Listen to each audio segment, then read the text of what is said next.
প্রিয় ফেসবুকের বন্ধুরা, আসসালামু আলাইকুম। সবাই শুভেচ্ছা নেবেন। অনেকেই দেখা যাইতেছে কন্টেন্ট মনিটাইজেশন পেয়ে এখন বর্তমানে একটা সমস্যায় ভুগতেছেন, সাম ইস্যু। আসলে সাম ইস্যু এমন একটা জিনিস যা আসলে আপনার আইডি এবং পেজকে ডাউন করে দেবে। এই সাম ইস্যুটা কেন আসে আপনারা হয়তো জানেন। কারো মিউজিক কপি করলে, কিছু ভায়োলেন্স করলে, বা আরও কিছু কারণ আছে, আপনারা জেনে নেবেন। এই সাম ইস্যুর কারণে ধরেন একটা, দুইটা, তিনটা সাম ইস্যু আসছে এবং আরও কিছু বেশি আসছে, তখন আপনার আইডিটা ব্যান করে দেবে। আর এই আইডিটা ব্যান করে দিলে আপনার আহ, অনেক সমস্যা তো আপনারা নিজেরা বোঝেন। তাই বলতেছি যে আপনারা সাম ইস্যু আসলে এটা রিমুভ করার চেষ্টা করবেন ফেসবুকের সাথে কথা বলে, বা যে ভিডিওটাতে সাম ইস্যু আসছে বা যে ভিডিওটা লাল হয়ে গেছে সেটা ডিলিট করে দেন। আর সাম ইস্যু অনেক সময় খুব তাড়াতাড়ি চলে যায়, অনেক সময় 3 মাস, 6 মাস, আবার 12 মাস লাগে।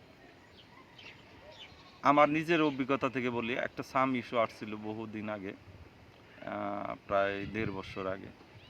তো আমার ওই সাম ইস্যুটা কাটতে আমার 1 বছর সময় লাগছে। আবার ওই সাম ইস্যুটা এই যে বর্তমানে চলে আসছে,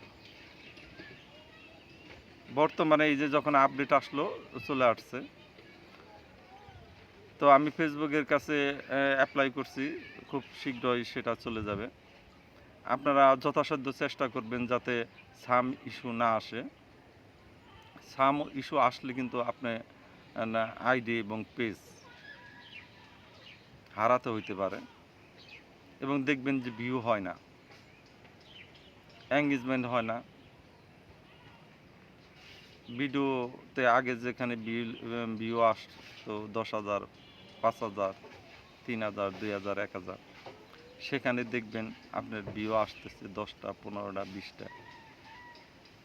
এই জন্য তো আপনাদের বলতেছি যে ইস্যু খাবেন না। ইস্যু ছোটো হোক বড় হোক, ছোটো হোক বড় হোক, ইস্যু খাবেন না। ইস্যু খেলেই আপনার সর্বনাশ, আপনার আইডি পেজ দুইটাই সর্বনাশ। এই ইস্যুর থেকে দূরে থাকবেন। দূরে থাকলে আপনি ভালো থাকতে পারবেন।